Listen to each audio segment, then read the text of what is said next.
Bienvenidos al reino de lo inútil. Es necesario especificar eso en primer lugar. Vamos a hacer un seminario que no tiene ningún objetivo práctico. Uno puede basarse en películas, ¿no es cierto?, con que sabiendo Hegel puede fundamentar esto o refutar lo otro, pero no es ese el ánimo. No. El ánimo es tremendamente erudito y específico. El ánimo es que voy a leer el texto en voz alta y lo voy a ir comentando mínimamente, pero con muchas ganas las objeciones que ustedes puedan ir haciendo tanto a los comentarios que yo hago como al texto mismo. O sea, como a Hegel se le puede ocurrir tal cosa, ¿no es cierto? Es pertinente, ¿no? Hegel es solamente Dios, no es más que eso, ¿sí? Y entonces en ese carácter puede morir, ya ocurrió eso, ¿no? Puede volver a pasar. La idea que tengo del seminario es una idea muy larga, muy específica, muy erudita, muy a la pata de la letra y sobre todo extremadamente larga. Es una prueba de paciencia, ¿no es cierto?, que yo estoy seguro que voy a superar. Yo, pero no estoy seguro si el quinto semestre voy a estar solo haciendo esta lectura, digamos, ¿sí? Porque a lo largo de este semestre voy a tratar las dos primeras partes de la sección conciencia. El segundo semestre, la tercera parte de la sección conciencia. Espero dedicarle el 2008 a la sección autoconciencia. Espero demorarme un par de años en ver la sección razón y así sucesivamente para siempre. No hay plazo. No hay plazo. O sea, si no alcanzamos a ver estas dos partes durante un semestre, lo tiramos, ¿no? Lo que yo quiero hacer para mí es leer el texto entero, para mí, y les agradezco que ustedes sean el pretexto para leerlo sistemáticamente, pero a ese ritmo tengo ni un apuro, ¿no? Y además quiero tratar de hacer una lectura lo más técnica posible, ¿no? O sea, el texto, no vaguedades, el texto, ¿sí? Desde luego, las lecturas así como al callo y al texto están influidas, ¿no es cierto? Están llenas de supuestos, están atravesadas por las otras lecturas que uno ha hecho. Entonces, claro, el texto inevitablemente es una oportunidad para poner en juego otras cosas, ¿ah? ¿Qué habría dicho Derrida? ¿Qué habría dicho Marx? ¿Qué habría dicho Freud de tales y tales cosas? En este caso, en el primer y el segundo semestre, en la sección conciencia, lo que es particularmente pertinente es la epistemología, digamos, o la lógica, ¿eh? y ciertas cuestiones bien fundamentales de la lógica hegeliana, que se pueden confrontar con las otras versiones que hay, ¿no es cierto?, de la lógica, de qué clase de cosa es la lógica en la historia de la filosofía, ¿eh? Ahora, el texto, como ustedes saben, veo, los miro y cacho que prácticamente todo el mundo sabe ya que este es un texto famosamente difícil, ¿eh? Y yo creo, como he explicado en otros cursos, que hay razones filosóficas para que el texto sea difícil, ¿sí? Y eso exigiría una mínima presentación, introducción, ablandamiento, para que la penetración no sea, bueno, siempre hay que pedir clemencia en ese tipo de cosas, cuando uno está dispuesto a ser penetrado, digamos. Pero no lo haré. Escribí un libro súper bueno sobre Hegel que se llama Sobre Hegel, y ahí los remito a la introducción que yo haría si este fuera un curso de introducción. Pero este no es el curso de introducción, ¿sí? Voy a dar una bibliografía, ¿eh? Lo más detallada posible. Yo suelo integrar en las bibliografías que doy las cosas que yo he consultado, porque no que no cuesta nada meterse a internet y sacar todos los libros que hay sobre Hegel y ponerlo en una lista. Entonces la bibliografía que yo voy a dar tiene ese límite, son las cosas que yo he consultado para las que puedo consultar además, porque consideren que a pesar de la importancia fundante de la relación entre el logo y el lenguaje, yo no hablo alemán ni leo alemán, ¿sí? O leo alemán de manera más o menos bárbara, digamos. Entonces, la mayor parte de las fuentes que he usado son fuentes inglesas, norteamericanas, canadienses, del mundo anglosajón. Entonces, la mayor parte de la bibliografía que voy a dar es de ese ámbito. Dicen que a fin de año va a venir Robert Pippin, que es uno de los grandes expertos anglosajones en Hegel, y vale la pena. Es como, no sé, pues viene Michael Jackson al Festival de Viña, una cuestión así, vale la pena ir a verlo. Pero también me va a importar dar el máximo de claves en castellano. Hay netamente menos en francés, que hay cosas muy interesantes. Entonces voy a dar una bibliografía de referencia, pero este no es un curso de referencia. No voy a hacer la lectura cruzada, ¿no es cierto?, con la versión de Hippolyte, con la versión de Collier, sobre esta misma parte, ¿no es cierto?, con la versión de Heidegger. Heidegger tiene un curso que se llama La fenomenología del espíritu, en que alcanzó a ver la certeza sensible, porque como los cursos de Heidegger eran infinitos, claro, es una referencia, de pronto voy a mencionarla, qué sé yo, pero lo que importa es, de manera erudita, el texto. Voy a proceder siempre de la manera más pedagógica posible. Eso para los profesionales de la filosofía es bastante cargoso, porque los profesionales de la filosofía piensan del concepto al concepto. No, yo, a los que me conocen saben que yo no soy ciútico en ese sentido. Voy a hablar para el combo y la patada y voy a decir las cosas lo más claramente que se pueda. Eso en Hegel es una gran tarea. Y entonces todo lo que se puede hacer de mapa, este es el mapa, ahora ya, esta es la sección, ahora este es el lugar, y después esta es la frase, este es el texto, aquí están las comas, lo voy a hacer de esa manera. ¿Se entiende? Siempre va a partir del mapa grande, después achicando y después precisando en el texto cuáles son las repeticiones. Vamos a ver que Hegel siempre ve las cosas en dos versiones, una versión lógica, una versión fenomenológica, comparando. O sea, la idea es trabajar el texto, pero no de esta manera diletante que suele ocurrir entre los profesionales de la filosofía, en que el texto es un mero pretexto. ¿Sí? No, yo voy a trabajar el texto como texto.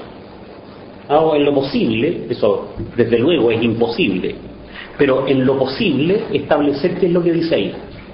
Insisto, eso es imposible, pero lo más cerca que se pueda. Hay un cierto consenso de que ahí no dice ciertas cosas, al menos. ¿Sí? Poner en situación, sobre todo en esta parte inicial, relacionarlo con la lógica, ¿no? Relacionarlo con la enciclopedia, con el concepto previo de la enciclopedia tiene una conexión directa. Ese tipo de conexiones voy a hacer. ¿Sí? Ahora, para no incurrir entonces en sutiquerías y no dar nada por obvio, voy a hacer un mapa primero, digamos. Un mapa primero. Seguramente la mayoría de ustedes saben que la fenomenología del espíritu está organizada en 8 capítulos.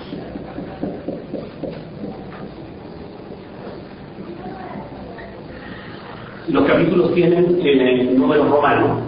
Los índices para Hegel siempre fueron un libro y hay como 2 o 3 índices para cada cosa. ¿Sí? El primer capítulo se llama La certeza sensible. En general, en realidad cada capítulo tiene un título más preciso. Antes de este primer capítulo hay una introducción, y antes de la introducción hay un prólogo. El grueso del texto fue escrito entre agosto y octubre de 1806. Sin embargo, el prólogo fue escrito, creo, en enero de 1807, creo, por equivocar en un mes, porque el texto fue publicado en febrero-marzo de 1807. Como se cumplen 200 años, entonces estamos haciendo la cosa como monumental, geográfica, de hacer un seminario por los 200 años. Lo importante es que el prólogo fue escrito después del texto. Y entonces todos los comentaristas, empezando por el propio Hegel, recomiendan que el prólogo hay que leerlo al final. El prólogo es una conclusión, no un prólogo. ¿Sí? Sobre todo, la importancia del prólogo es la conexión que hace entre la fenomenología del espíritu y la ciencia de la lógica. Y es una conexión que se puede seguir, porque resulta que en la introducción a la ciencia de la lógica, Hegel refiere a su vez para atrás la fenomenología. Entonces queda como el plan muy armado, ¿sí? Fenomenología, prólogo, introducción a la lógica, lógica. y se cumple entonces el hecho de que esto es la primera parte del sistema, ¿no? Se cumple en el plan general del Hegel. Noten que en este plan no voy a saltar la introducción, voy a aludir a la introducción cuando estemos viendo las figuras. La parte importante de la introducción es el método. Esta cuestión de que el método es el camino. A ver, voy a decirlo de otra manera. La parte importante de la introducción es cuando Hegel explica cómo se pasa de una figura a otra, por qué ocurre ese paso y por qué ese paso en su concepto es un paso necesario. En qué consiste la necesidad del paso de una figura a otra. Cuando estemos viendo eso, cuando estemos viendo cómo se pasa la certeza sensible a la percepción, yo voy a remitirme a la introducción, no al texto, sino que voy a explicar cuál es la idea, ¿no? Cómo se pasó de esto a lo otro, ¿no? La introducción son 10 páginas, pero ya eso bastó para que se escribieran 500 páginas y se hicieran excelentes de comentarios. Yo no los voy a ver, ¿no? Voy a partir de la certeza sensible crítica, ¿no? Ahora, el capítulo 2, ¿no es cierto?, es la percepción. Voy a ir después achicando el asunto más preciso de qué se trata cada cosa. El capítulo 3 se llama Fuerza y Entendimiento. Y a estos 3 capítulos que él le puso a conciencia. Estos 3 capítulos son más o menos 50 páginas, ¿no? De la página 60 a la 104, si no me equivoco. De la página 63 a la 104. ¿Sabes cuánto es eso? 40 páginas. 40 páginas es harto, pero el libro tiene 550 páginas o algo así, ¿no? Entonces es una parte chica de la fenomenología, ¿no? Después, no tengo... ¿Alguien tiene el libro? ¿Tú tienes el libro? El segundo capítulo se llama La verdad de la certeza de sí mismo. Eso así se llama, la verdad de la certeza de sí mismo. Todos los títulos después, y sobre todo los subtítulos, son medio enredados, ¿no? La verdad de la certeza de sí mismo. Ya está la certeza de sí mismo aquí, ¿eh? En el falso y entendimiento está la certeza de sí mismo. Ahora viene la verdad de esa certeza, ¿sí? Y Hegel le puso a esa verdad autoconciencia. La autoconciencia es el capítulo más comentado, más trajinado de la fenomenología, pero tiene escasamente 20 páginas, 25 páginas. Es un capítulo cortito, ¿sí? Pero gracias o desgracias a Alexander Koyer, como vamos a comentar probablemente el próximo año, es un capítulo muy comentado, muy socorrido, ¿no es cierto?, y muy trajinado hasta el punto que se suele considerar a la sección autoconciencia como el centro, como el núcleo de la fenomenología del espíritu. Cosa que, como vamos a ir viendo en este seminario, no es cierto, no es sostenible. Hoy día los hegelólogos no están para nada de acuerdo con la lectura que hizo Koyer, ni con los efectos que esa lectura ha tenido sobre la intelectualidad francesa, ¿ah? Digamos, después las respuestas de Sartre, las respuestas de Derrida referidas a eso no tocan el texto de la fenomenología, sino que más bien son reacciones a la lectura de Koyer prolongada por Hipólito, ¿sí? No, aquí vamos en la página 140, ¿no es cierto? Y el texto tiene, como decía, 470 páginas, ¿no? El capítulo 5 se llama Certeza y Verdad de la Razón. Y Hegel le puso C, razón, pero como un caballero más o menos enredado, después le puso AA, así, C-A-A, razón. De aquí para adelante es particularmente importante que los capítulos están siempre en 3 secciones, ¿sí? Entonces voy a detallar un poco con nombres genéricos. Después ustedes ven en el índice cuáles son los nombres. La sección razón tiene una A, que es la razón observadora, una B, que es la razón que el mismo Hegel llama razón activa, una C, que se llama individualidad en el texto, pero en el mismo texto Hegel se refiere a esa parte C como la razón real. Voy a poner ese nombre para mantener la simetría. Razón observadora, razón activa. Se ha traducido razón activa como la razón que procede o la razón que ejecuta. ¿Sí? La razón en tanto está en ejecución.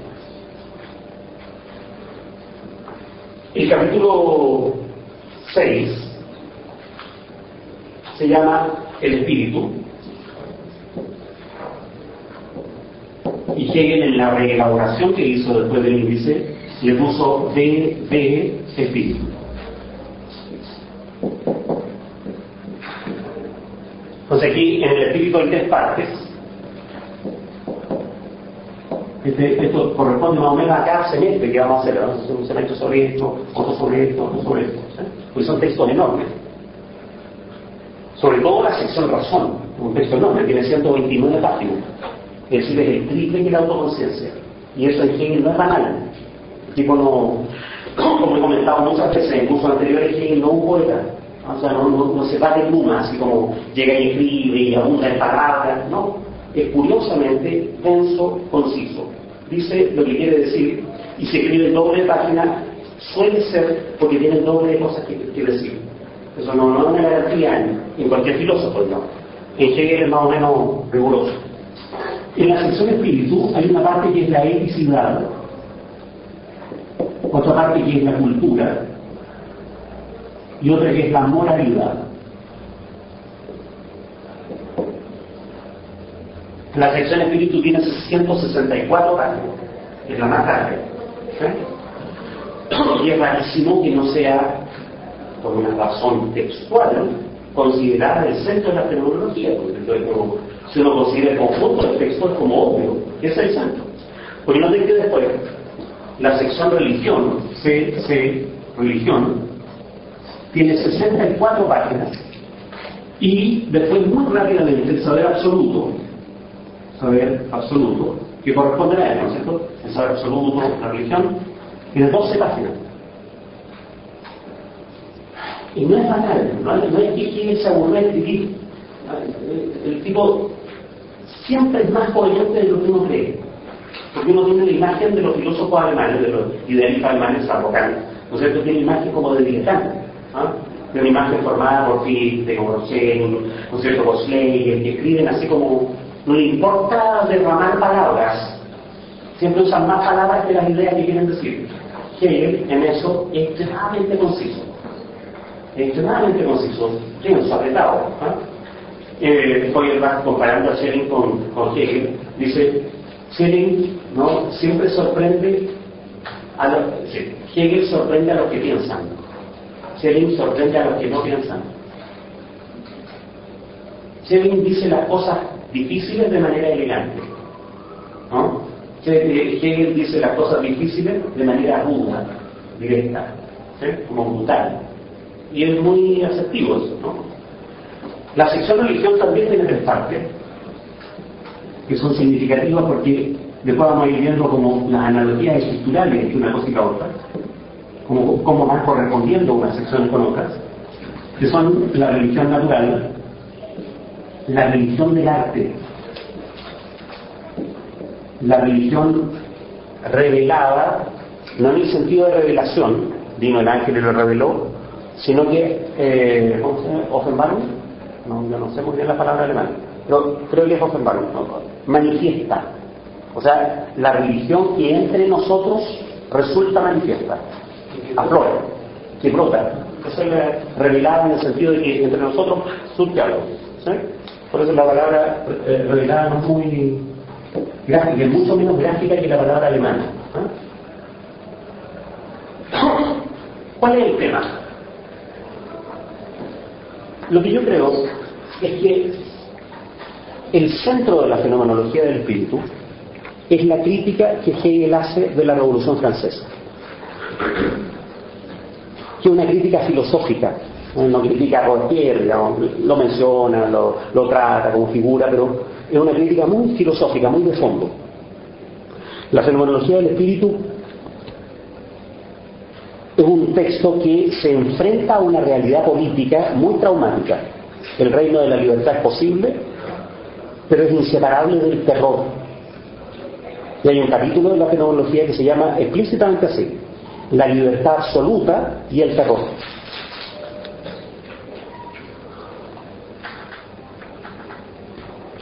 Como lo he dicho muchas veces, Hegel es lo más liberal que se puede ser en un estado oscurantista como es Prusia, en ese momento el estado en Jena, que son estados que no tienen ni siquiera monarquía constitucional, en que el monarca todavía ejerce como monarca absoluto, en que no hay privacidad de la correspondencia, en que el derecho de la propiedad privada no está completamente establecido, en que no hay derecho burgués.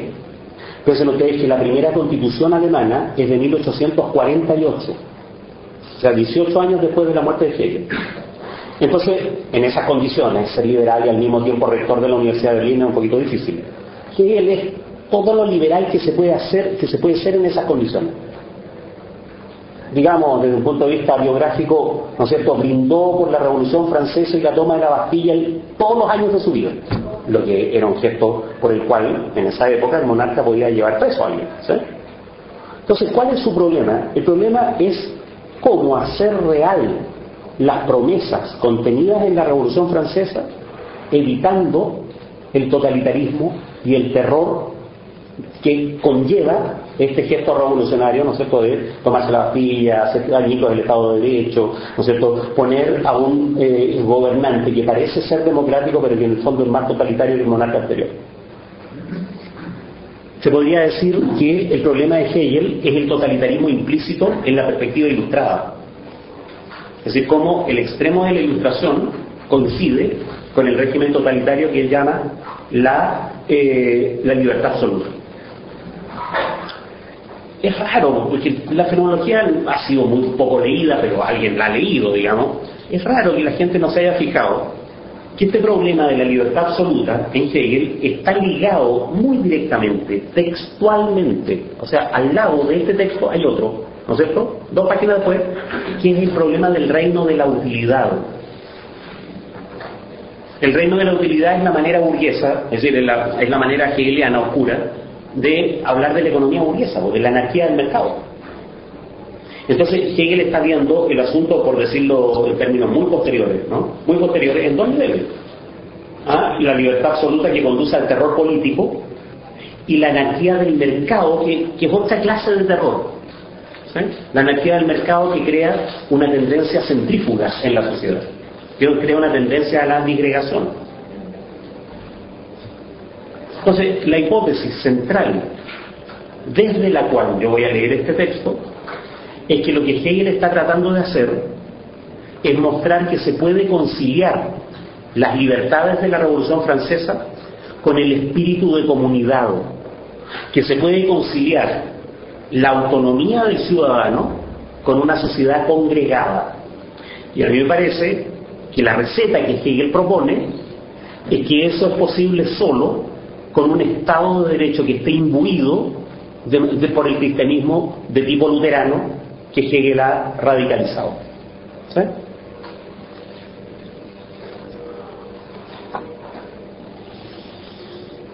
Charles Taylor presintió esta relación y él introdujo en el debate liberal este asunto: cómo el liberalismo puede contemplar, cómo puede integrar el problema del espíritu de comunidad. Porque noten que desde el punto de vista liberal el espíritu de comunidad es totalitarismo, mística, ¿no es cierto?, romántica, etc. Pero es obvio que el liberalismo a ultranza produce disgregaciones sociales que no son deseables. Entonces el asunto es lo que en la discusión liberal se llama, ¿no es cierto?, el comunitarismo. Taylor recurrió a Hegel para mostrar esta necesidad de un cierto espíritu de comunidad dentro de un régimen liberal. ¿Sí? Por supuesto, Taylor no está dispuesto a comulgar con la rueda de carreta que propone Hegel. En concreto, que el espíritu de comunidad es posible cuando toda la sociedad es cristiana. Es cristiana de una manera radicalmente laica. Es cristiana de una manera radicalmente secular. Y entonces, queda el puente. Noten que después de el análisis de la Revolución Francesa está en este punto. En ese punto. En la sección cultura, ¿no es cierto? Las partes, voy a decirlo muy en general, después vemos el mapa más concreto, ¿no es cierto? Unos cuantos más. Pero el asunto general, ¿no es cierto?, es la situación francesa. Las alusiones son muy directas, muy explícitas, ¿no es cierto? La situación francesa de los siglos XVII y la primera mitad del siglo XVIII. O sea, el ancien régime, en su época floreciente, por decirlo así.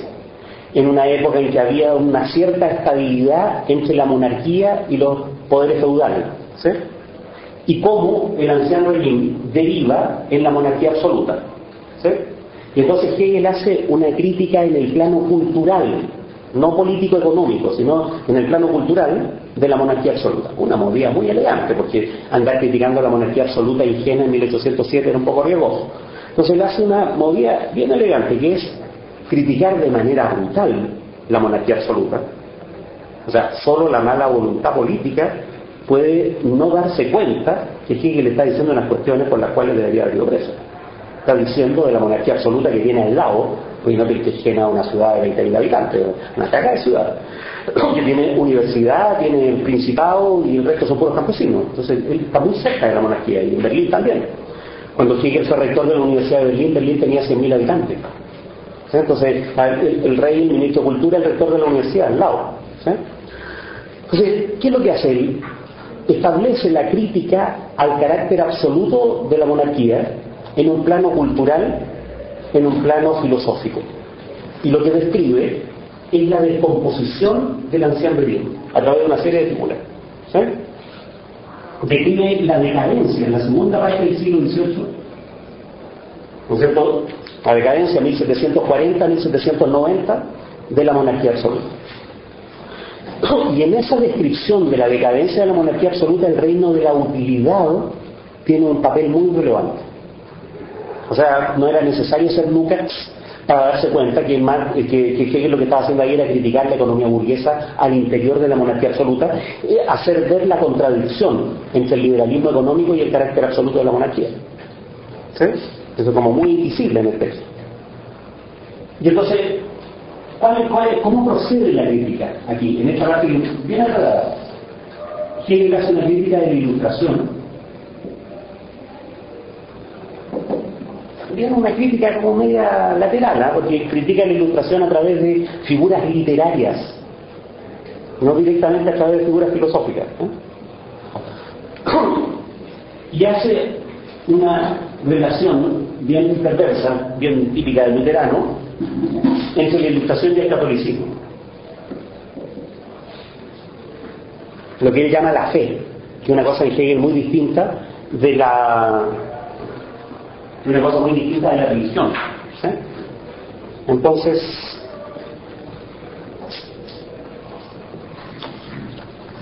sección espíritu a la eticidad de la cultura. Primero, el mundo del espíritu extrañado de sí. La descomposición de la comunidad, ¿no es cierto?, entre los señores feudales y el rey.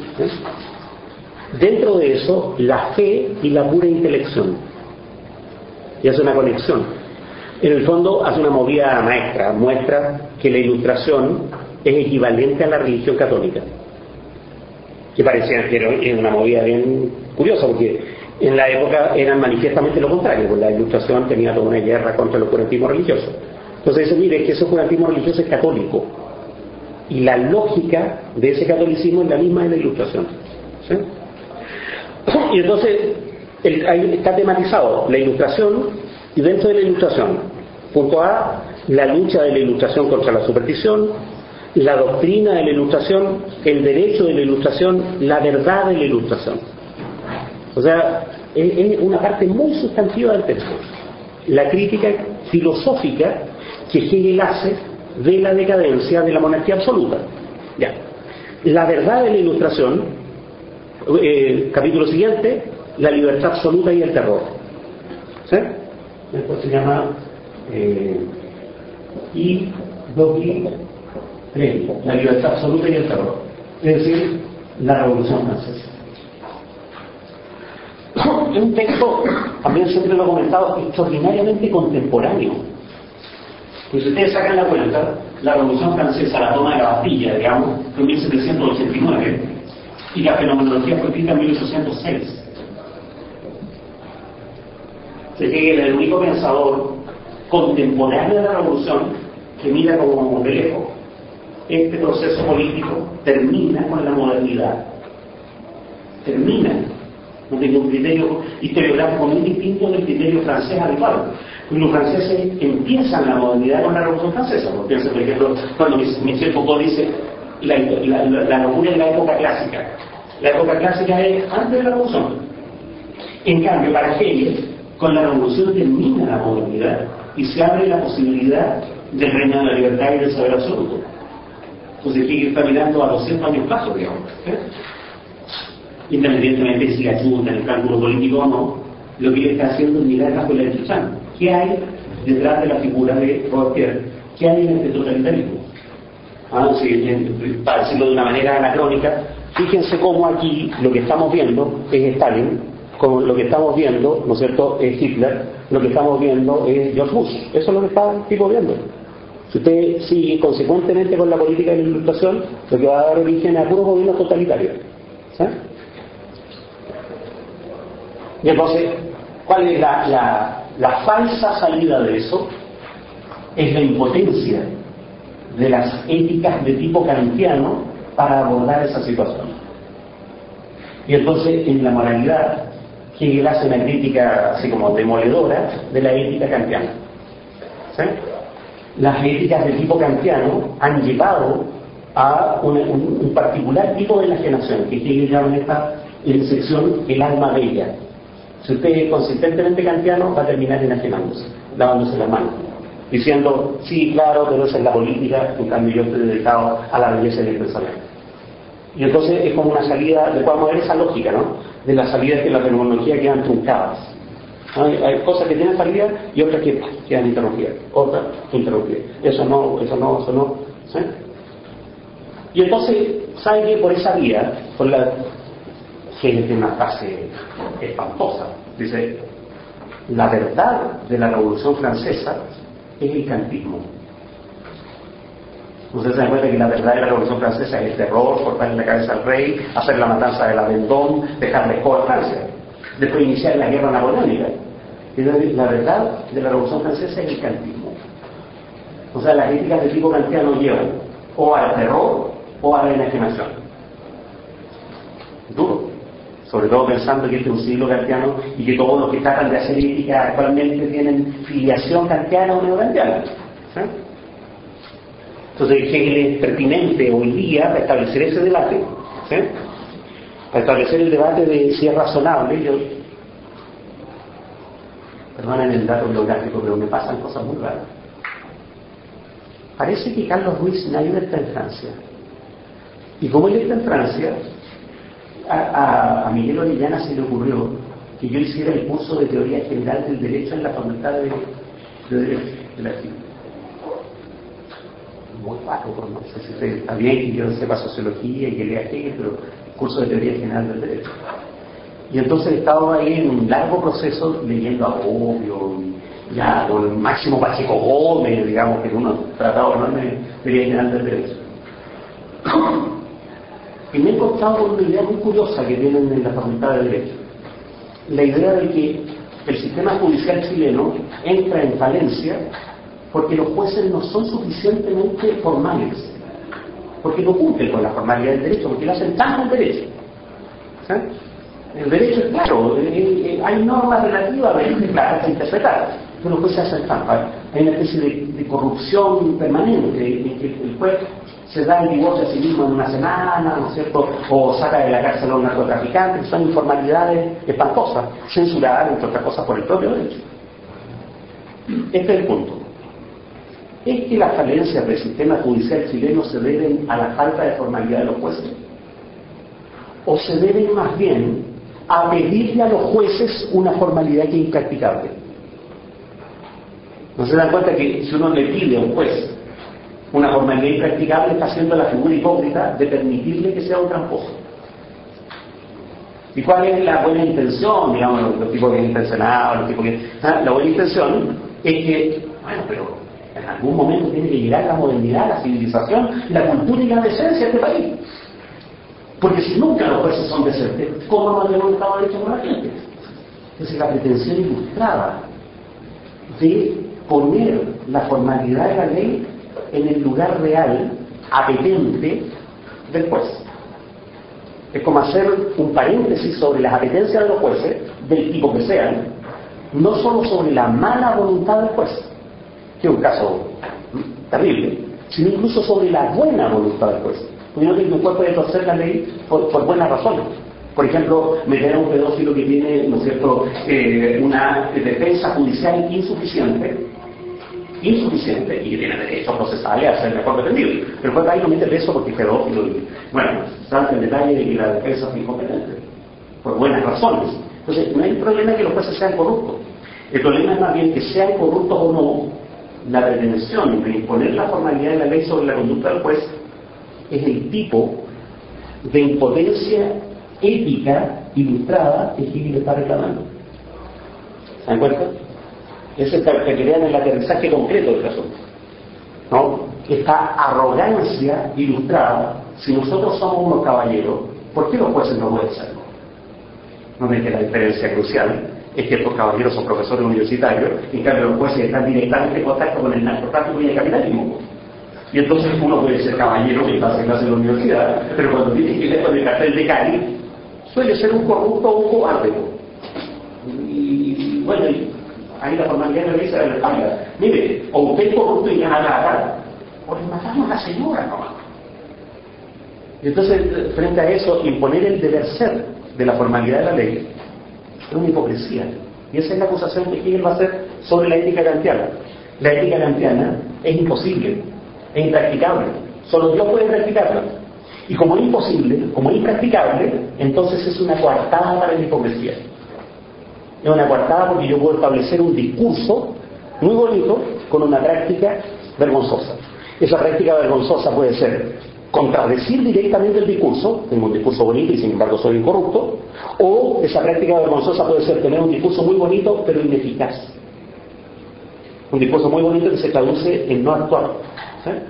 Y eso es una hipocresía del mismo tipo. Esa alternativa es la que llama Hegel el alma bella. Estamos en un callejón sin salida nuevamente. ¿Qué vamos a hacer ahora? ¿Quién nos puede...? Porque tenemos aquí la promesa de que la modernidad puede resolver el problema práctico que fue planteado en la eticidad antigua. Tenemos aquí la consecuencia de la Revolución Francesa. Tenemos aquí la impotencia de la ética kantiana. ¿Qué vamos a hacer? Entonces uno da vuelta a la página y viene un capítulo que se llama La religión. Y entonces, ¿qué es la religión? ¿Qué es religión? Y entonces Hegel empieza a detallar, mire, la religión, pero la religión como espíritu del pueblo, pero la religión más allá de la tragedia y la comedia, pero la religión más allá del catolicismo enajenado, pero la religión más allá del luteranismo militante, la religión. ¿Se dan cuenta?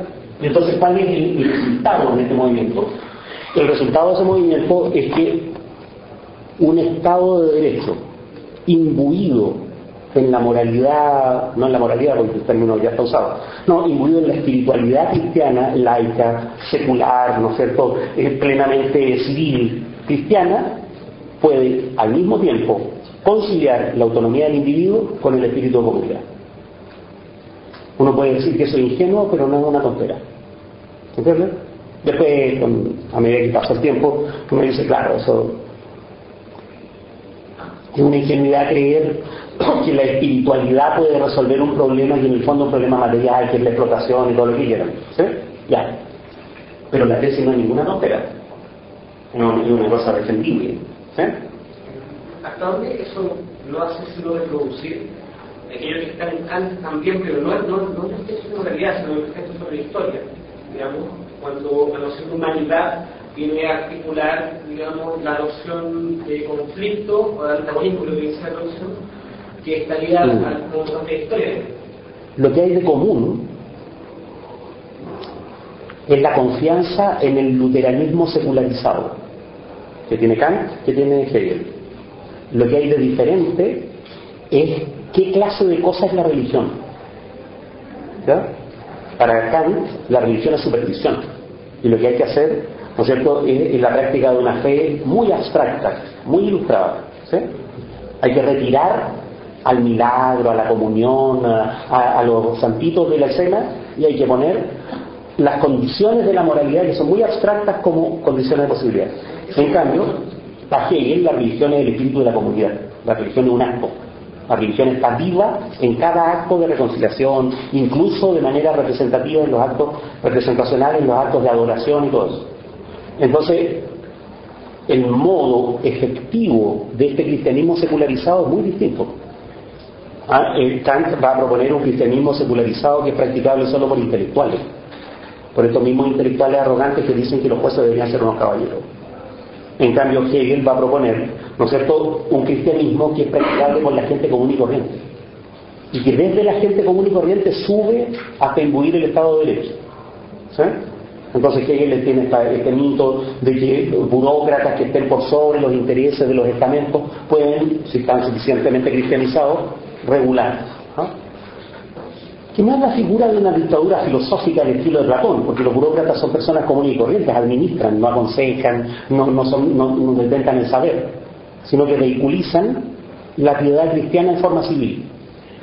O sea, hacen que los burócratas lo que hacen es que los conflictos, que son conflictos radicales, que son conflictos insolubles, puedan conciliarse a través de la capacidad de perdón. En algún momento hay que dejar de pelear y perdonarse. Y entonces, de manera civil, no eclesiástica, el Estado de Derecho y los funcionarios del Estado podrían lograr esa conciliación entre los intereses civiles contradictorios. ¿Sí? Pero para eso tienen que ser muy buena gente. Y la única garantía de que sean buena gente es que sean efectivamente cristianos. Esa es como la fórmula. ¿Sí? Mi opinión, lo digo al tiro, es que ese es el centro de la fenomenología del tipo. Esa es la tesis. ¿Sí? Pero Hegel era Hegel. O sea, pedirle a Hegel que diga una cosa derecha, ¿no es cierto? No, Hegel se dio un trabajo monstruoso para mostrar que su conclusión, que una conclusión, como ustedes ven, políticamente uno podría plantearlo de manera directa.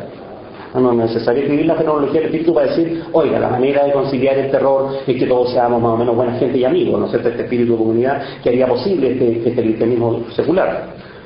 No, Hegel se dio el trabajo de poner una fundamentación que mostrara que en el fondo el espíritu siempre ha sido eso. Que en el fondo, la historia siempre ha contenido la posibilidad de la libertad. Y que lo que ha ocurrido es que la posibilidad de la libertad se ha ido efectivizando. Es una especie de historia de la libertad. ¿Sí? Y esa historia de la libertad alcanza un punto dramático en el terror de la Revolución Francesa. ¿Sí? Y entonces, en el ánimo de poner fundamento, Hegel muestra su vocación filosófica más auténtica. Hegel es un filósofo, ¿cómo decirlo? Es como la quintesencia del filósofo, como Kant, como San Agustín. La quintesencia significa que busca el fundamento. Busca una cadena de razones desde las cuales surja una cierta opinión. ¿Sí? Y entonces la fenomenología no es reductible a esta opinión. Ese es el resultado político, la predicción. No, la fenomenología es el fundamento que Hegel se da el trabajo de poner para que sea sostenible esa opinión. Es posible un liberalismo con espíritu de comunidad. Ahora, el fundamento en Hegel es siempre un fundamento lógico. Lo que Hegel entiende por lógica es el elemento del fundamento, como vamos a ir especificando después. Hegel siempre procede de la lógica a la efectividad. Es el orden del sistema. Ciencia de la lógica, filosofía de la naturaleza, filosofía del espíritu. ¿Sí? Ahora, ojo, es el orden del sistema, no es el orden de la realidad. Es el orden de la exposición, para que la exposición quede fundamentada. La realidad no necesita fundamento, la realidad es en sí misma el fundamento. ¿Sí? Entonces, es como hay que explicar el asunto para que uno entienda que la historia humana tiene una cierta coherencia. Cierta, débil, pero coherencia.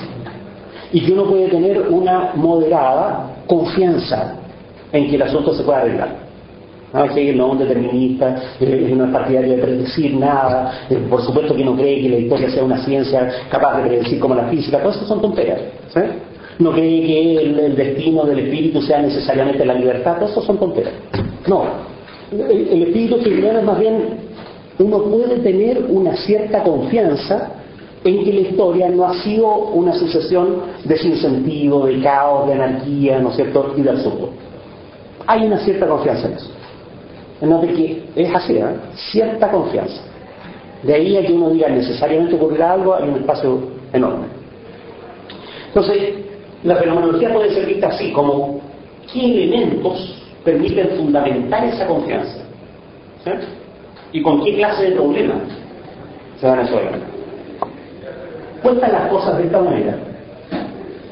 Obvio que aquí, no sé si se da cuenta, pero desplacé el punto de gravitación de la fenomenología radicalmente de la dialéctica del amo y del esclavo, como hace Collier, a otra parte, al análisis de la Revolución Francesa, que está aquí en la sección cultura, al análisis de la Ilustración, ¿sí? Cuentan las cosas de esta manera. ¿Qué es lo que ocurre? Ocurre que la sección conciencia y la sección autoconciencia pueden ser vistas como las premisas lógicas de la fenomenología. Son, dentro de la fenomenología, la lógica de algo, no el algo. A mi gusto ese es el principal error de Boyer. La dialéctica del amo y del esclavo no es algo, es la lógica de algo. Así como, no sé, para decirlo de manera grosera, el Word no es algo, el disquete es algo, pero el Word es el orden de las manchitas dentro del disquete, ¿no es cierto?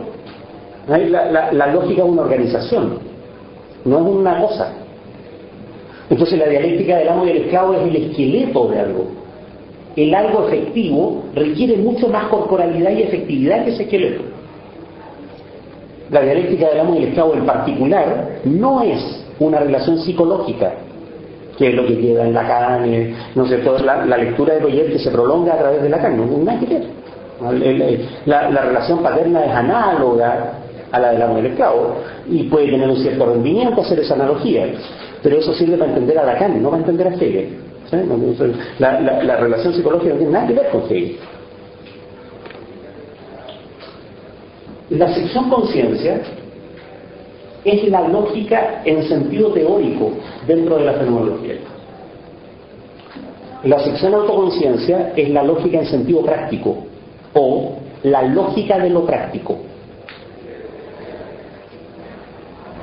Es por eso que uno debería considerar que la sección conciencia y la sección autoconciencia son paralelas, no son sucesivas. Son el principio del libro dos veces desde dos puntos de vista, ¿sí? Y sin embargo Hegel se las arregla para dejarlas sucesivas. O sea, ahí donde termina la sección conciencia es justo que empiece la autoconciencia, ¿sí? En buenas cuentas, la sección autoconciencia empieza desde la máxima distancia entre el sujeto y el objeto y va a ir conduciendo a la identidad del sujeto con el objeto. Ese es el camino de la sección conciencia.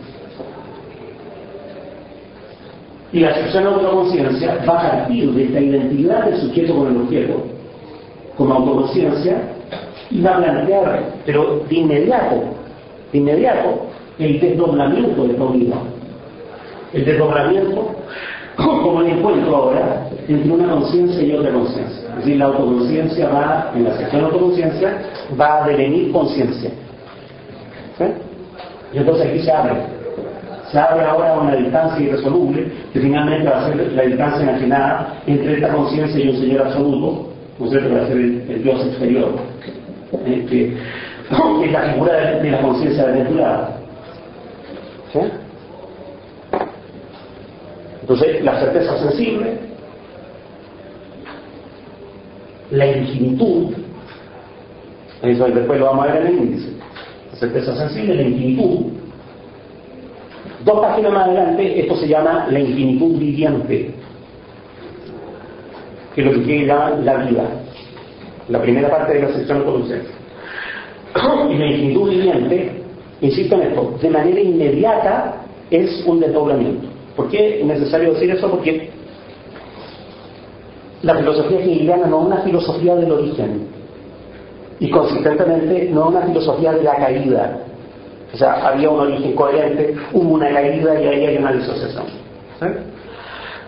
En Hegel nunca hay un origen feliz y nunca hay un fin feliz. Después, cuando esto se reproduce, este mismo esquema se reproduce acá en la sección espíritu, uno examina la eticidad y se encuentra con que el espíritu de la comunidad griega nunca fue homogénea, nunca estuvo tranquila. El desdoblamiento está en el origen. ¿Sí? Entonces aquí hay un paso lógico, no un paso temporal, lógico, entre la infinitud y la infinitud viviente. Un paso lógico en el sentido de que cambia el punto de vista. Hay un paso lógico entre la infinitud viviente y la lucha de las autoconciencias contrapuestas. Un paso lógico en el sentido de que no es que primero había una infinitud y después se desdobló en el tiempo. La infinitud es constitutivamente, en tanto viviente, un desdoblamiento. En tanto viviente, porque hasta aquí no hemos considerado esa coordenada, la coordenada práctica. ¿Ah? O no hemos considerado el hecho de que la infinitud es una multiplicidad. Vamos a verlo después. ¿No? Esta lógica es muy importante porque esta parte es la parte, por decirlo así, epistemológica, entre comillas. Esta parte es la parte práctica o ética, práctica en el sentido kantiano, entre comillas. Y noten que en la fenomenología va a ocurrir una y otra vez que las partes epistemológicas terminan feliz en la unidad y las partes prácticas terminan en una desgracia. O sea, justo al revés de lo que uno pensaría, que a Hegel le interesa armonizar lo real. ¿Sí? No queda contento con ninguna solución. Por otro lado, esta lógica se repite una y otra vez en todas las demás secciones. ¿Sí?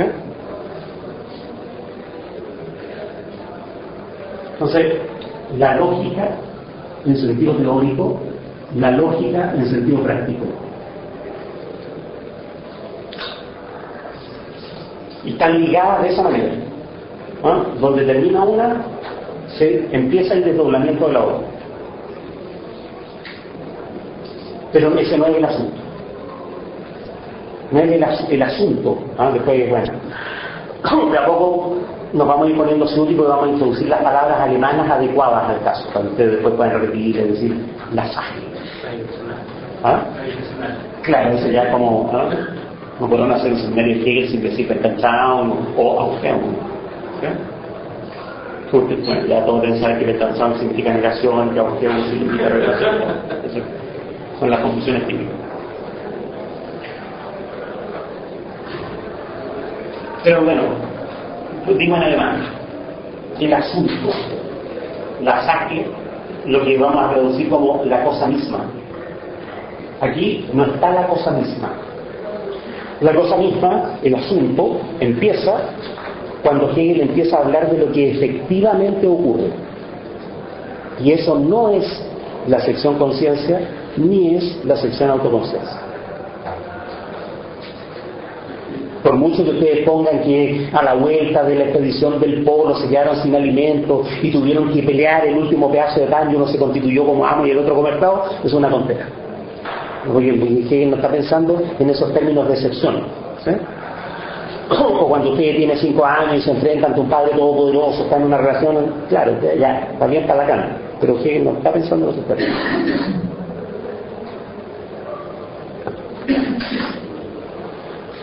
Siempre es útil comparar el plan de la fenomenología con el plan de las críticas kantianas.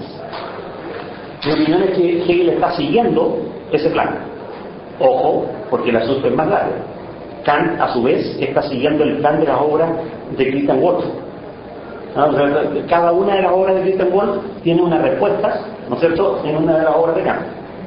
Y uno puede armar un hilo de la modernidad de cómo esos temas son replanteados, son llevados a su culminación. Entonces, desde ese punto de vista, es interesante acordarse de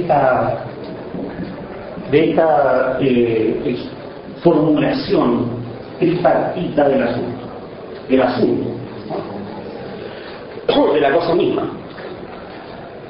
Kant había planteado, ¿no es cierto?, una crítica de la razón pura, una crítica de la razón práctica para abordar esta lógica de lo, comillas, epistemológico, comillas, práctico. Entonces, en relación a eso es bueno ver la movida que hace Hegel, ¿no? Hegel desdobla el problema, lo desdobla en dos momentos. Se salta la crítica de la razón pura, separándola en un momento puramente teórico y un momento efectivo. Y entonces hay una simetría perfectamente seguible entre la sección conciencia y la razón observadora. Hacen la misma tarea, la crítica epistemológica, en dos momentos: un momento puramente teórico, abstracto, y un momento efectivo. En vez de formular las condiciones que hacen posible el saber, Hegel se preocupa de concebir el saber. Vamos a comentar después esa manera de plantearlo. Y al revés, en vez de formular cómo esas condiciones hacen posible la ciencia, Hegel critica directamente la ciencia como un hecho social. El tema de la razón observadora es la ciencia natural. La ciencia natural de los siglos XVII y XVIII. ¿Sí? De la misma manera, el tema de la razón activa es el tema de las éticas empiristas y hedonistas, que son características de la modernidad. Entonces Hegel hace la crítica, Kant hizo la crítica de eso, ¿no? Pero la gracia es que es capaz de criticar las éticas empiristas sin incurrir en el idealismo ético kantiano. Hace un bypass que le permite formular la ética de manera efectiva, o, como vamos a ver cuando veamos esa parte, ¿no es cierto?, formular una ética situada frente a una ética de ideales. ¿Sí? Como ustedes saben, Kant tuvo un problema para conciliar la crítica de la razón pura con la crítica de la razón práctica.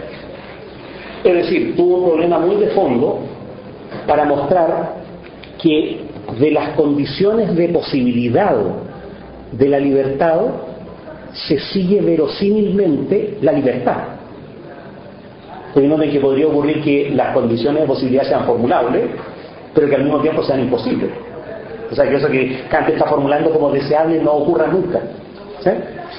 Y entonces Kant se metió en un lío ahí, porque él argumentó que en ética, en el ámbito de la ética, no era posible hacer demostraciones.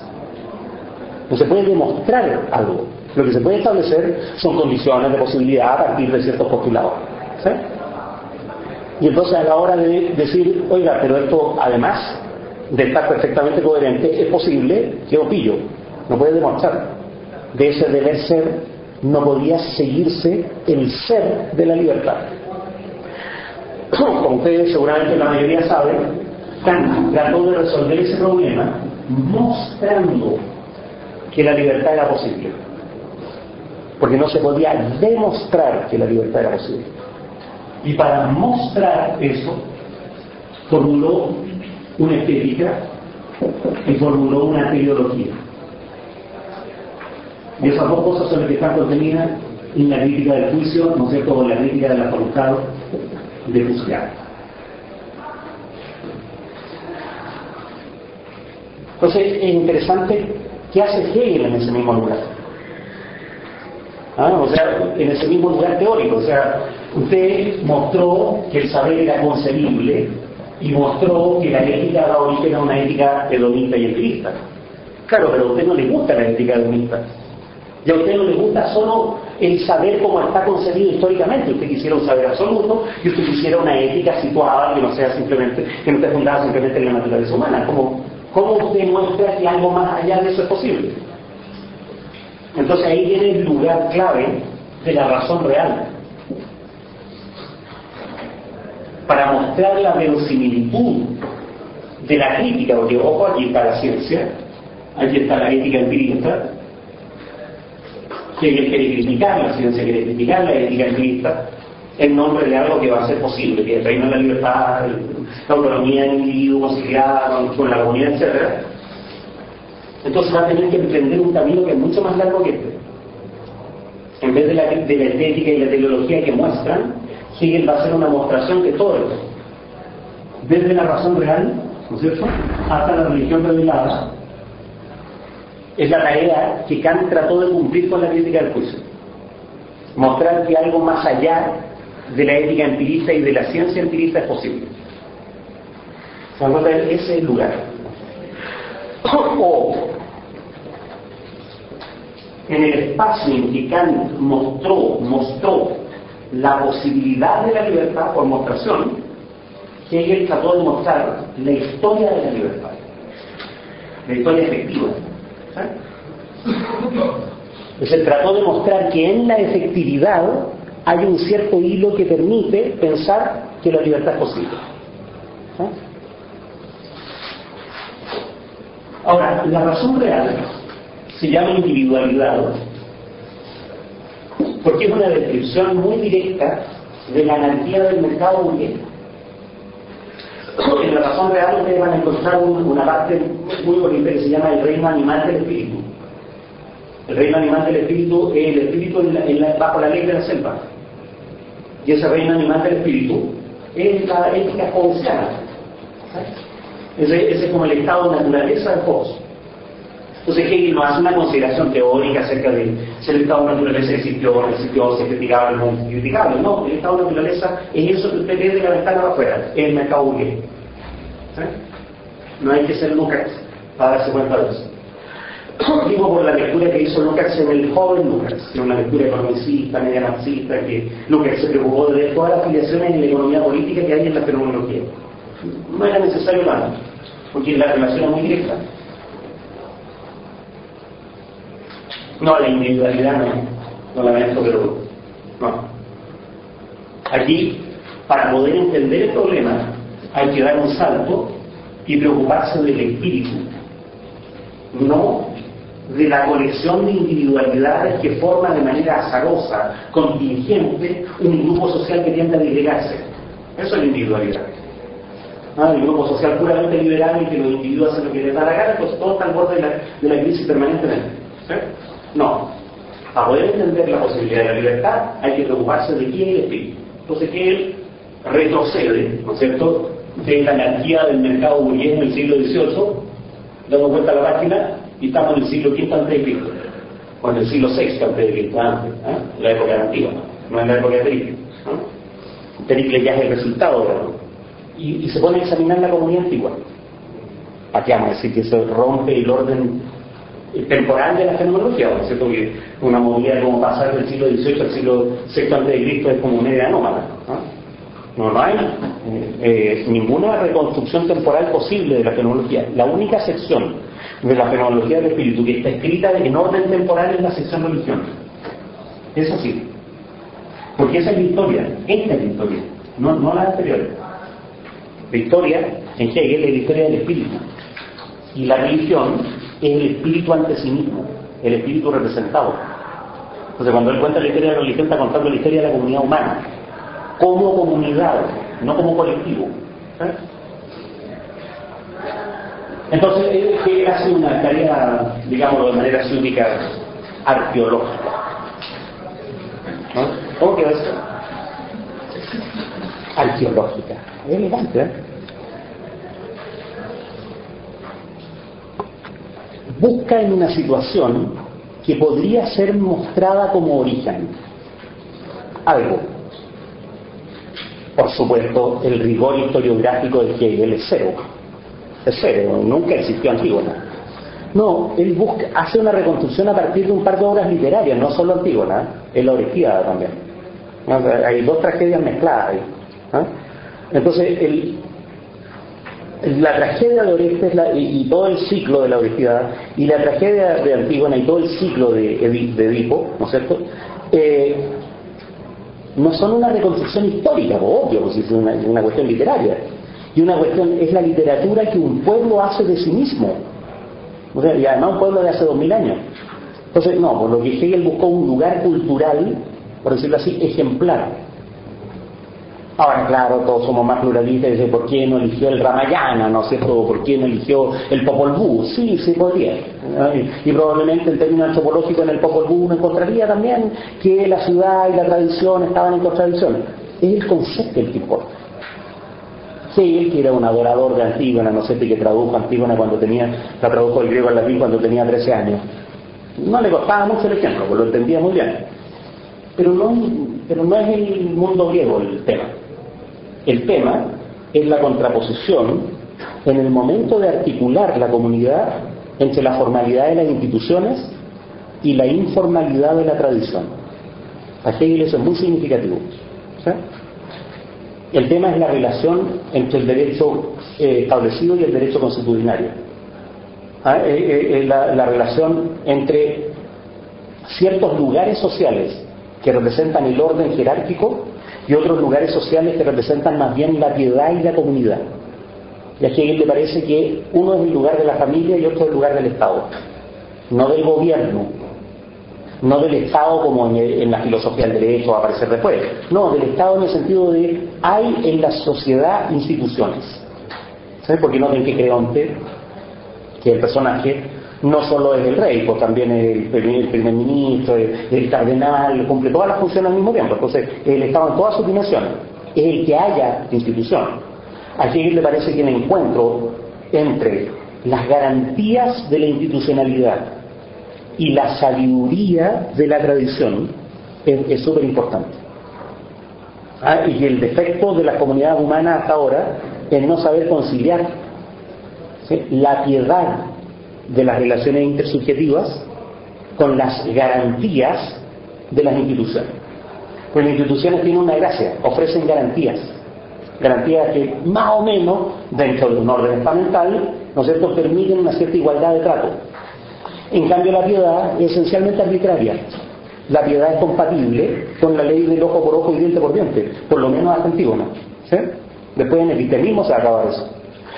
Pero es por piedad que matamos al asesino de nuestro hermano, ¿sí? Entonces la piedad tiene sus problemas. Frente a esa, ¿no es cierto?, tradición que tiene estos problemas, bueno, la institucionalidad ofrece ciertas garantías, pero, por decirlo de alguna manera, la imparcialidad artificial de las instituciones tiende a quitarle la piedad. Entonces hay un encuentro ahí. Hay un encuentro que va a derivar en el extremo de uno, en el extremo de otro, y que finalmente va a confluir en la arbitrariedad del emperador. El emperador va a tratar a todo el imperio como si fuera su familia, y va a castigar a los tipos como si fueran hijos y les va a quitar las cosas como si fuera el padre, etc. ¿Sí? Entonces eso, la comunidad antigua va a terminar en el totalitarismo romano, ¿sí? No es la etnicidad el problema, la solución. No es el origen, pero recién, gracias al cristianismo, que una movida que se hizo antes, pero gracias al cristianismo, la cultura, es decir, la modernidad ofrece la posibilidad de conciliar la piedad con las instituciones, la capacidad de perdón con las instituciones. Y entonces Hegel va a examinar ahí cómo la cultura francesa, porque es católica, se farrea esa posibilidad. Porque es católica. Es decir, porque es su impronta católica y formalista la que va a llevar a esta dicotomía desastrosa, abstracta, entre ilustración y fe, que en el fondo son la misma cuestión en dos versiones. ¿Sí? Entonces no es el mundo de la cultura que todo va a fracasar, va a terminar en esa contraposición irresoluble. Vamos. Bueno, y se elaborarán la moralidad alemana, no, es una larga historia. ¿Sí? Es una larga historia de, bueno, solo la religión puede hacerlo. un espíritu de comunidad en que el pueblo encuentre su representación visible, tangible, en que el pueblo pueda tocar su espíritu como himno, como estatua. Hay una parte súper bonita en que el pueblo se siente representado en las flores, o el pueblo se siente representado en los animales, en los tótems, en que el pueblo se siente representado en cantar en común el canto gregoriano. ¿Sí?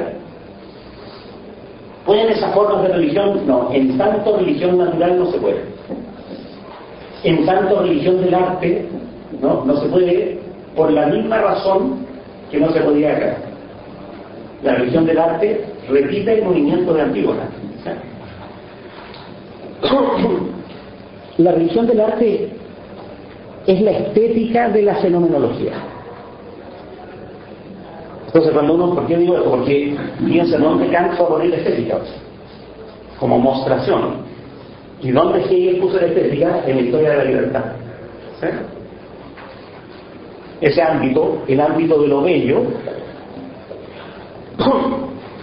en el concepto, no en el tiempo, es una posibilidad de la libertad, pero conduce a la tragedia. La estética, el ámbito de lo bello, no da para más que el espíritu representado en su contradicción.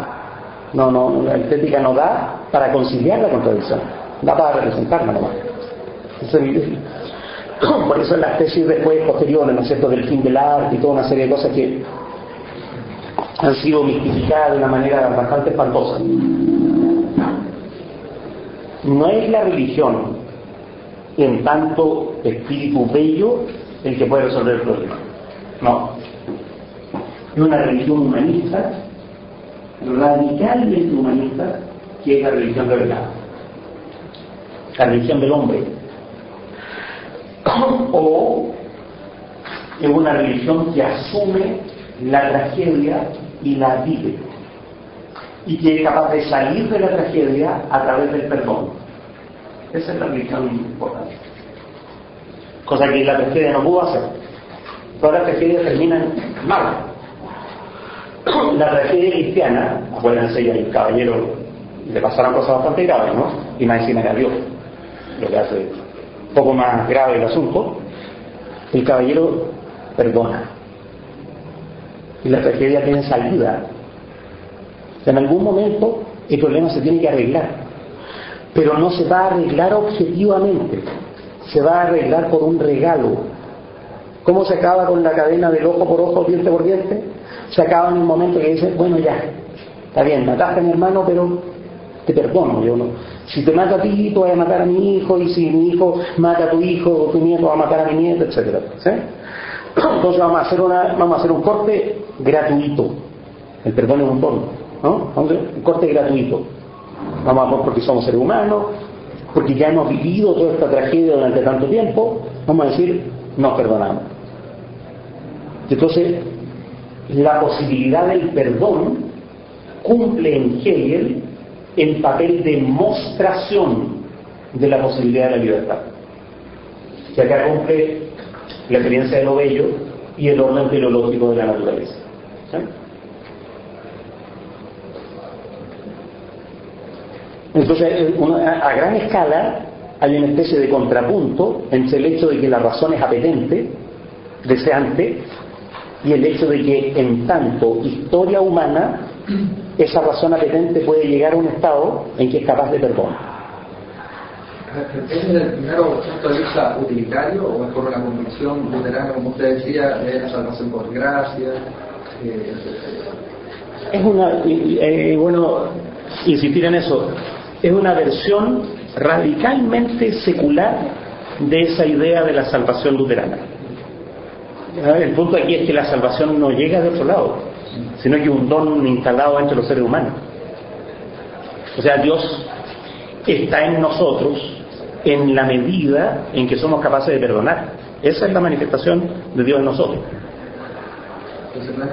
Entonces, claro, no es una solución eclesiástica de ningún tipo, ni siquiera pastoral como en el luteranismo, ¿no es cierto?, que no tiene una estructura eclesiástica, pero hay una cierta guía de los pastores. No, es una solución civil.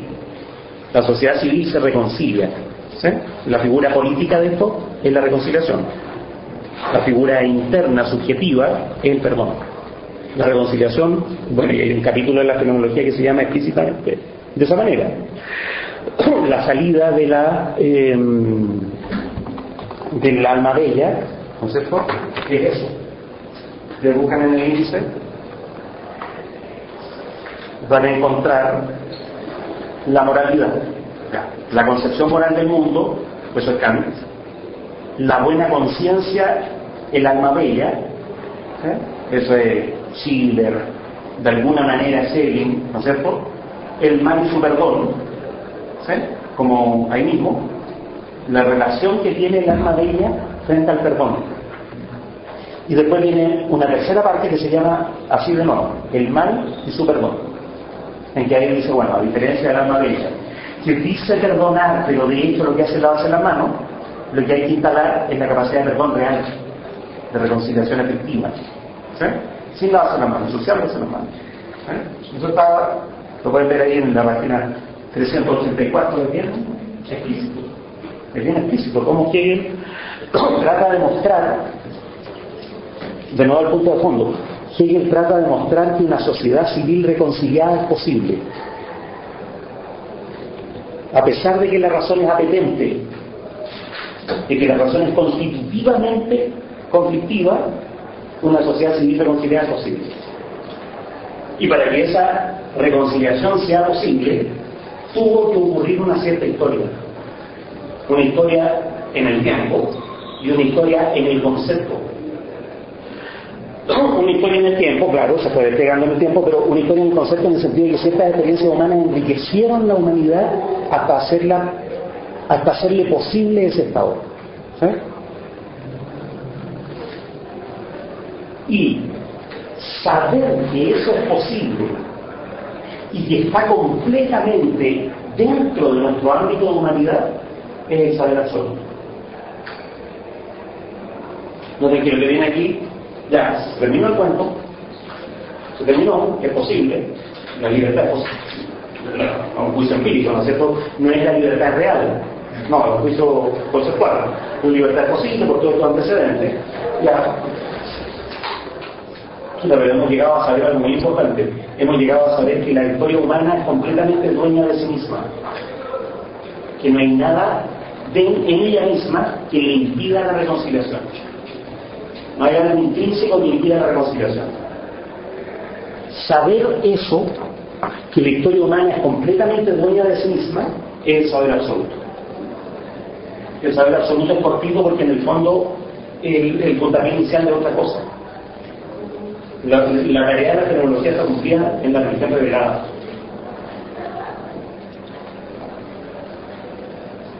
El puntapié inicial para decir, bueno, pero ¿qué clase de saber es este? ¿Cómo es que la historia humana llega a saber que ella es completamente responsable de sí misma?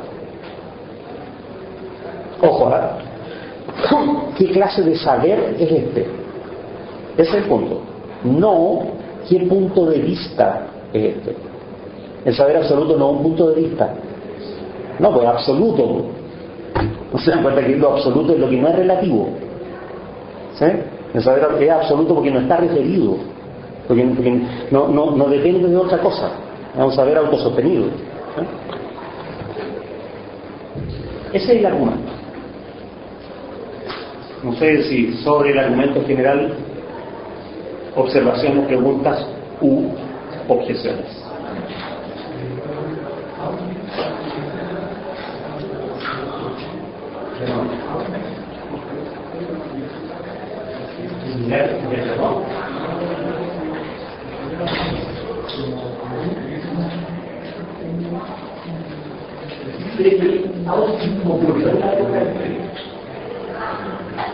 Ocurrió, no sé hasta qué punto se dan cuenta ustedes de lo grave que fue la Revolución Francesa. Miren, matar pobres da lo mismo. El crimen, sobre todo el crimen masivo, es verdaderamente grave cuando uno mata a los ricos. ¿Sí? Usted puede matar 3.500 pobres en Santa María de Iquique y la autoridad van a decir que fueron 70. Pero si usted mata a 14 ricos, los tipos se van a quejar el resto de la vida de que 14 jóvenes inmolaban su vida, qué sé yo. No sé si vieron la caída del halcón negro del sueco de... ¿cómo se llama? De Ridley Scott. al final la situación es real. Los norteamericanos trataron de matar a un tipo y los que estaban abajo le echaron abajo el helicóptero y después le hicieron mierda, así como, ¿sí? O sea, al final de la película dice una cosa que es tremenda.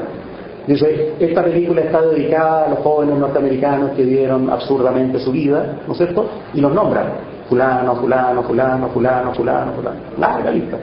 Y después dice, además murieron 2000 somalíes. Y no los nombran. Además, murieron 70 norteamericanos.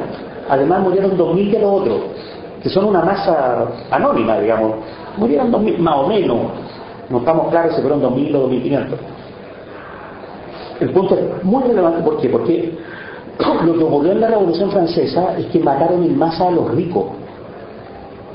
Eso no es comparable a 6 millones de judíos. Es comparable a 6 millones de empresarios. No sé si da cuenta el griterío que habría si hubieran agarrado a Rockefeller, a Morgan, ¿no es cierto?, a uno por uno y lo hubieran pasado. Piensen que fue la matanza de la Vendôme. Juntaron 4.000 nobles en una cuestión que era un asilo, más o menos para locos, más o menos, ¿sí? Y de repente viene una poblada y los mató a todos a cuchillo para no gastar balas. Los degollaron. Pero degollar a un ser humano es bien difícil. Y entonces tuvieron como 2 días sacando a los tipos, pasándolos a cuchillo y tirándolos al río. Y entonces quedó el río lleno de ricos. Eso es Auschwitz.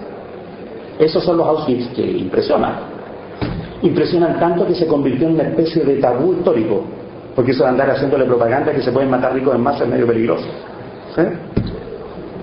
Eso es Auschwitz. Entonces Hegel podría haber dicho, después del terror de la Revolución Francesa, ¿es posible el perdón? Sí, eso es lo que está diciendo, sí es posible. Lo que pasa es que la verdad de ese terror es el kantismo, es la ilustración. Si usted tiene una mentalidad ilustrada, ¿no es cierto?, la libertad va a terminar en una matanza. Es una acusación bien terrible, ¿eh? Vayan a decirle eso a Habermas, ¿sí?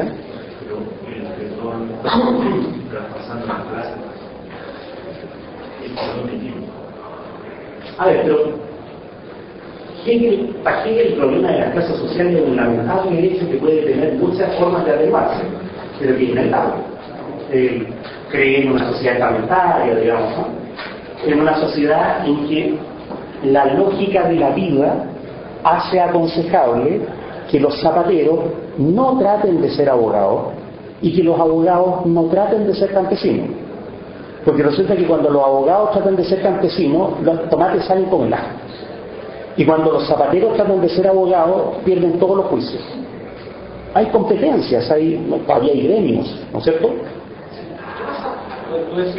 Pero déjame ver la cosa de las clases sociales primero. Entonces, para Hegel, la diferencia social no es un problema. Hay una cierta sabiduría en que haya diferencias sociales. ¿Por qué? Porque él tiene una mentalidad gremial, al estilo de la producción capitalista en gremio, ¿sí? Sin embargo, Hegel es lo suficientemente prudente para darse cuenta que las contradicciones sociales sí son relevantes.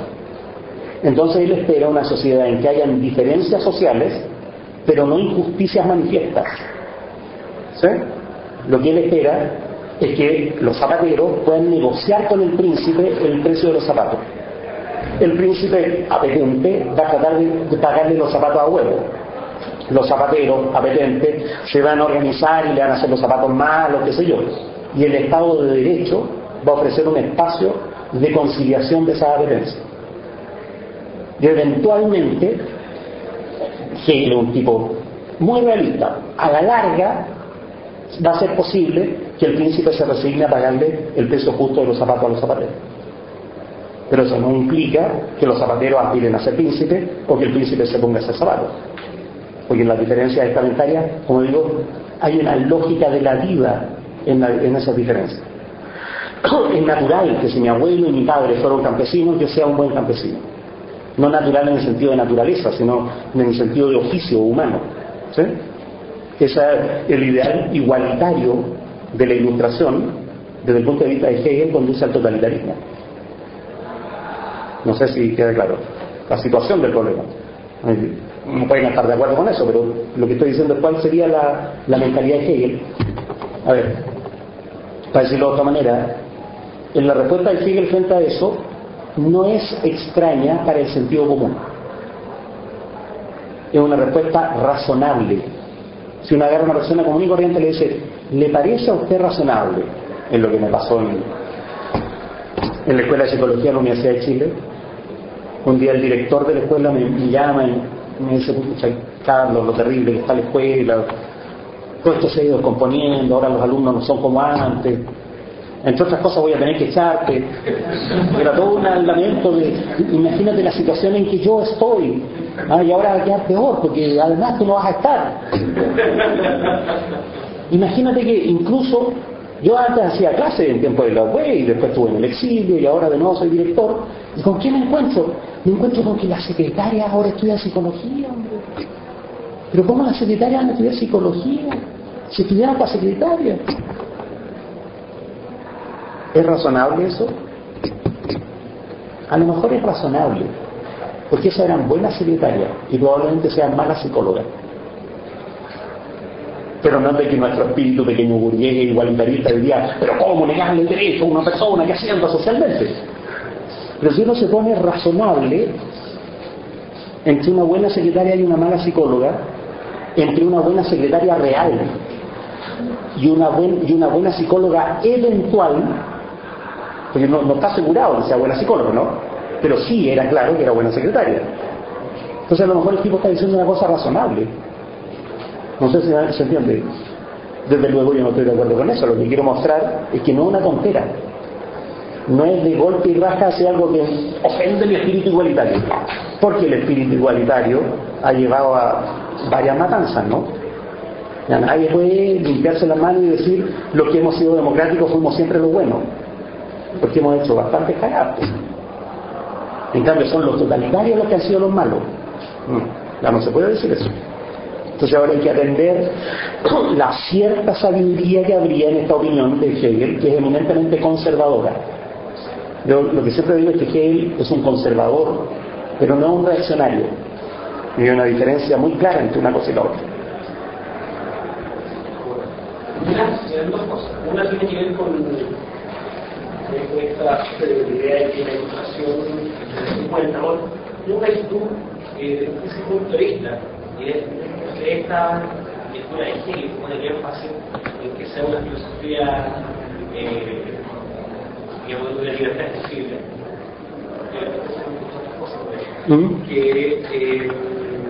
Si tienes que decir respecto de sistemas fiscales como la de Rawls, como la de la Cortina, que se trata de seguir esencialmente kantianas, que tienen una función importante, con crítica. Bueno, la verdad del neocantismo es Bush. La verdad de la Revolución Francesa del kantismo. Ya, la verdad del kantismo es Bush. A ver, voy a decirlo de otra manera.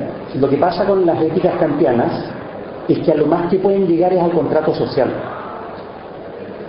La única manera de salir de la pura formulación de condiciones de posibilidad que son posibles pero son imposibles, ¿no es cierto? Porque son posibles en la teoría pero en la práctica no son posibles. Entonces, ¿cómo hacer pasar del ser al ser? ¿Sí? Entonces ahí los tipos dicen, miren, que seamos razonables, pongámonos de acuerdo de manera democrática, ¿no es cierto?, y consensual en que hay un punto de partida que es necesario. Eso sería bueno, decir Rawls, y con toda la... Con todo, con Bobbio, con todo. Todos son, de una u otra manera, con distintos matices, neocontractualistas. No son contractualistas en el sentido ingenuo de si todos nos pusiéramos de acuerdo el orden sería posible. No, son contractualistas en un sentido mucho más práctico, de dadas ciertas condiciones que son posibles gracias a la democracia, entonces la reconciliación, el orden, son medianamente viables. Y el bien para la mayoría, no para todos. Y el bien para la mayoría, no para todos. No, claro, y eso implica, ese contractualismo implica el contrato de las diferencias también. No es un contrato banal, en eso también se parecen a Hobbes más que a Rousseau, ¿no es cierto? En Rousseau son todos los ciudadanos, en cambio en Hobbes son algunos ciudadanos contra el resto. En estos contractualistas las diferencias, ¿no es cierto?, que Rorty llama étnicas, son un dato de la realidad. ¿Sí? Ahora, ¿cuál es el problema de ese paso de las condiciones de posibilidad al contrato? que es que el contrato también es una condición de posibilidad. No es que haya condiciones de posibilidad y ahora hay un consenso social. No, porque a su vez, cuando uno señala que empíricamente el consenso social es una trampa, lo que los tipos responden es que no se han cumplido las condiciones que efectivamente harían de esto un consenso.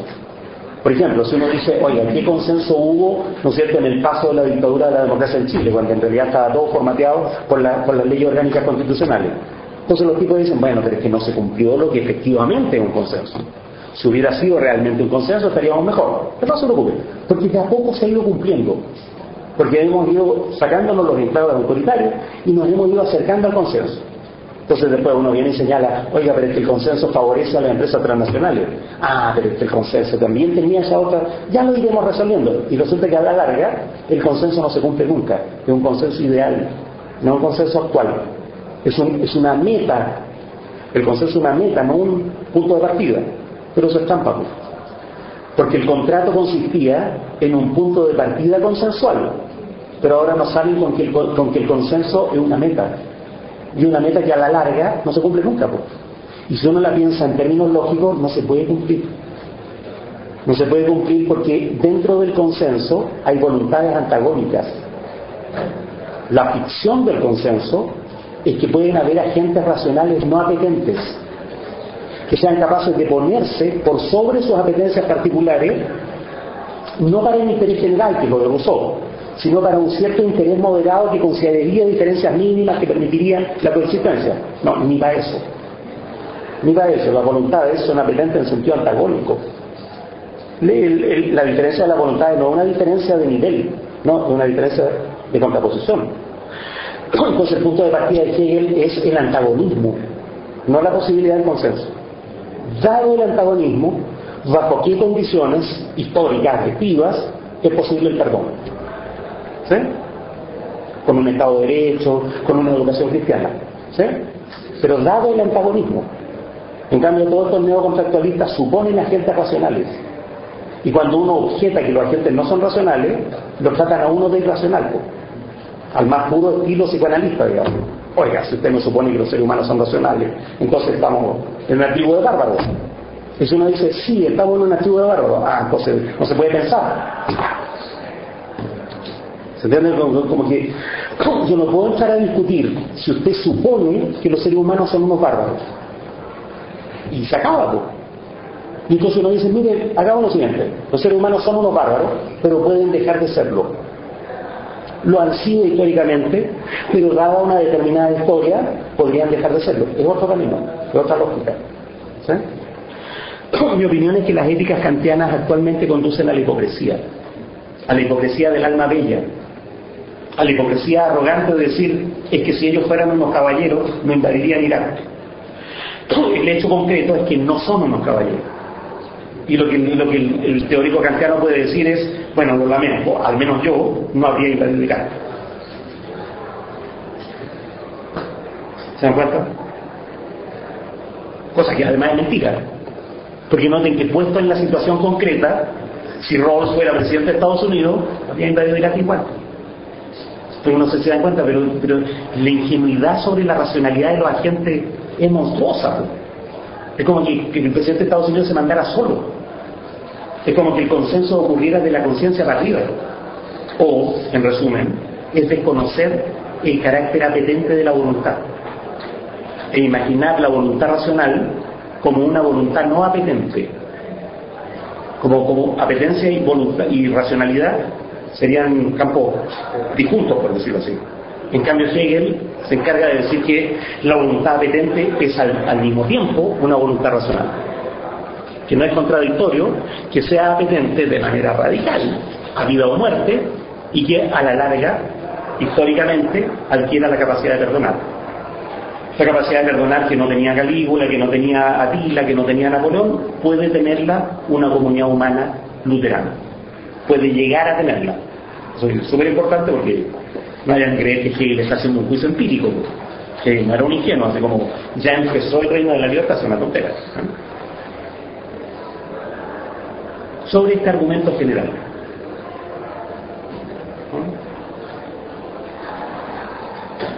Es todo el chorro de un viaje, ahí está la fenomenología, para eso. En la práctica el cuento es mucho más largo.